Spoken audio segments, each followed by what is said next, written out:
l'instant, il est 8h37 sur Europe 1. Le fin mot de l'info. Bonjour Raphaël Antoven. Bonjour Patrick, bonjour à tous. Il est sans doute insolent de trouver Proust trop sinueux, trop immobile, trop mondain. C'est le temps suspendu. C'est peut-être l'œuvre la plus exactement opposée à mon caractère. Ainsi parle Laurent Wauquiez d'À la recherche du temps perdu, le livre de Marcel Proust, dans un entretien à livre ouvert qu'il a donné au magazine Le Point. Oui, alors contrairement à ce qu'il raconte, c'est pas du tout insolent de dire ça, c'est banal. Tout le monde, c'est-à-dire tous les gens qui ne l'ont pas lu, trouvent Proust trop sinueux, trop immobile, trop mondain.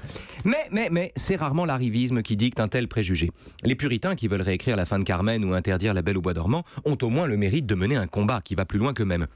Chez Laurent Wauquiez, l'ambition personnelle suffit à défigurer gratuitement un chef-d'œuvre.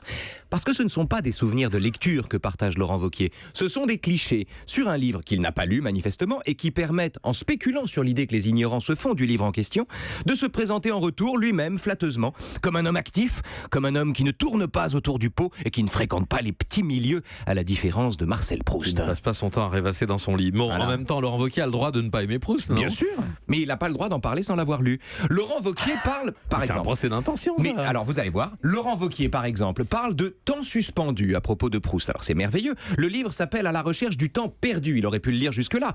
Et repose tout entier sur la découverte que, précisément, le temps vécu n'est jamais suspendu. Par exemple, l'expérience dite du temps à l'état pur que décrit le narrateur est, à l'inverse du temps suspendu, l'expérience d'un passage, d'un flux que la conscience échoue à saisir. À l'image, vous savez, de quelqu'un qui, plongé dans une lecture, ne s'aperçoit pas que la nuit est tombée.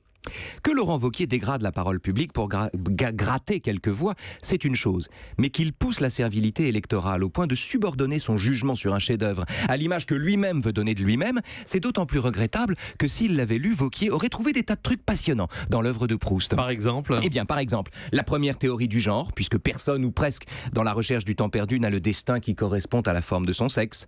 Laurent Wauquiez y aurait vu des journalistes qui se font casser la gueule, des morpions qui deviennent ministres, des diplomates qui justifient le pire et des aristocrates qui adoptent le parler paysan par pur snobisme.